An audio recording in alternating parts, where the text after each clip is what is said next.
Hello, everybody, and welcome back for another round of World Talks here on TVP World. My name's Don Arlett. On Thursday, Turkish President Recep Tayyip Erdoğan will embark on a two-day visit to Albania and Serbia. President Erdoğan will review bilateral relations with both countries and discuss ways to further enhance cooperation. Erdoğan will co-chair meetings of high-level cooperation councils in both countries as well. President Erdoğan has made inroads in the past with Serbia and hopes to keep this momentum going during his visit. And now joining me here on World Talks to discuss what we can expect, especially in Serbia, is Pelin Ayan Musil, senior researcher at the Institute of International Relations in Prague. Hello, and thank you for joining me on World Talks.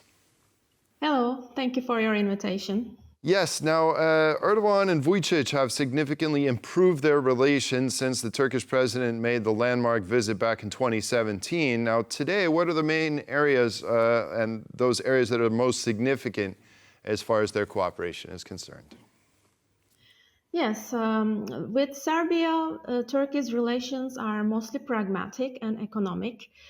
This is quite different from the other Western Balkan countries, where we can also see the significance of religious and historical bonds through Ottoman heritage.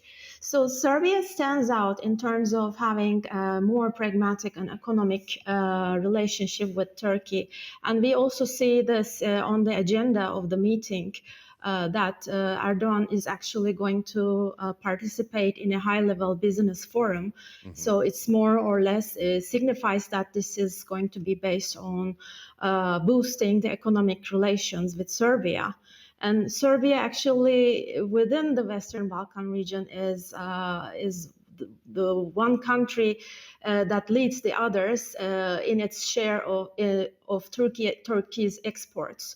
So it's the highest level of economic cooperation in the Balkans that Turkey is having is Serbia. Right. As far as economic ties go, Erdoğan wants to boost the trade by 5 times. How does he go about doing this? Well, I think this is one of the areas that I'm sure that the Serbian side would also likely to have. It really pays attention to keeping and boosting these economic relations. So I think that they will, that both sides will also kind of avoid talking major issues of conflict when focusing on the mainly in economic relations, meaning the major issue of conflict, for instance, Kosovo. Since Turkey recognized Kosovo, there has been certain moments of discontent on the Serbian side, but since the last 5-6 years, they have really learned to agree to disagree on the Kosovo issue. So I think that both sides are very eager. They know, they trust each other. There is a very long ongoing trust relationship between the two sides despite major disagreements. So I think that this is going to be a more smooth cooperation. Is it possible that this will in some way be discussed? I mean, one area that the two don't see eye to eye in, as you mentioned, Kosovo. Turkey recognizes its independence, has even supplied it with arms such as the Bayraktar. Can Turkey play a vital role in easing tensions between Serbia and Kosovo? Well, it is one of Turkey's priorities to be a major mediator in the conflicts in Western Balkans. And most importantly, in 2010, it played a very important role in normalizing relations between Bosnia and Serbia.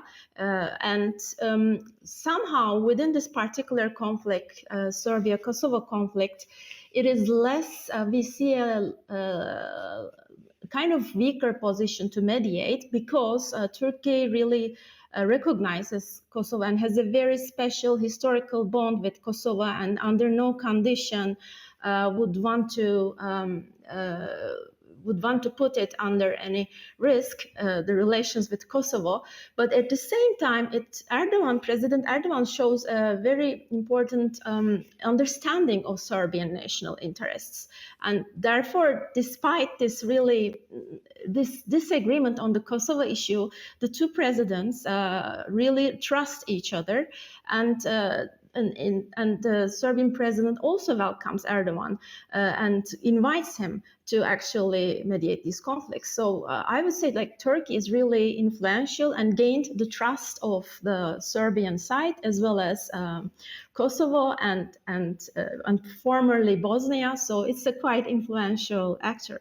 Well, and that's interesting because I was going to ask, and I mean, I don't know if this is asking the same thing, but how do the historical ties of both cooperation and conflict influence their current day relationship? Like Turkey has more religious and cultural bonds with other Western Balkan countries, including Bosnia and Kosovo, and as well as Albania. Now Erdoğan is currently in Albania, and he's there, for instance, in the grand opening of the Great Mosque, which will be the biggest mosque in the Balkan region. But when it comes to Serbia, it doesn't have this type of bond. It is, like, as I mentioned in the beginning, mostly pragmatic, and this is kind of recognized on both sides. So Serbia knows that Turkey wants to be an influential actor in religious and cultural spheres, but nobody wants to risk also the ongoing smooth and really well-established economic relations. So this is a very important term to acknowledge when it comes to Serbia-Turkey relations, that the two leaders agree to disagree and they trust each other. Each side knows what the other side is doing. And this is very important in establishing a trust relationship. One of the big international issues that will definitely be talked about is the situation in Gaza, the war in the Middle East. Where do their interests overlap, both Vučić and Erdoğan? Well, this is actually an area where the interests do not that much overlap. Serbia has a very long history of selling arms to Israel and has been having important economic ties with Israel, and wants to keep its positive relationship with Israel in this economic sphere. But at the same time, Serbia, there are certain countries in the Middle East, including Iran, Iraq, that still do not recognize Kosovo's independence. So Serbia does not want to really be vocal about this conflict much in order not to distort its ongoing economic relations with Israel and arms export as well. But at the same time, do not want to cause any other countries, again, like Iran, Iraq, these are the countries who still refuse to recognize Kosovo. So they don't want to put these relations at stake either. So whereas the Erdoğan government is very vocal about its support for Palestine and what it calls the oppression, Israeli oppression over Palestine. So there is a major conflict there, but for the sake of keeping economic relations, and again, I want to emphasize the important pragmatic element in this relationship, I do not think it will come out as a major issue on the public agenda. The two sides will not risk their ongoing relations because of these disagreements, and here the disagreement is not that visible anyway. Yeah, so it's business, business, business, it seems, is the main theme of this trip. Well, Pelin Ayan, Musil, senior researcher at the Institute of International Relations in Prague, thank you very much for joining me today. Thank you. And that concludes this edition of World Talks. Thanks for joining us, and stay with us for more here on TVP World.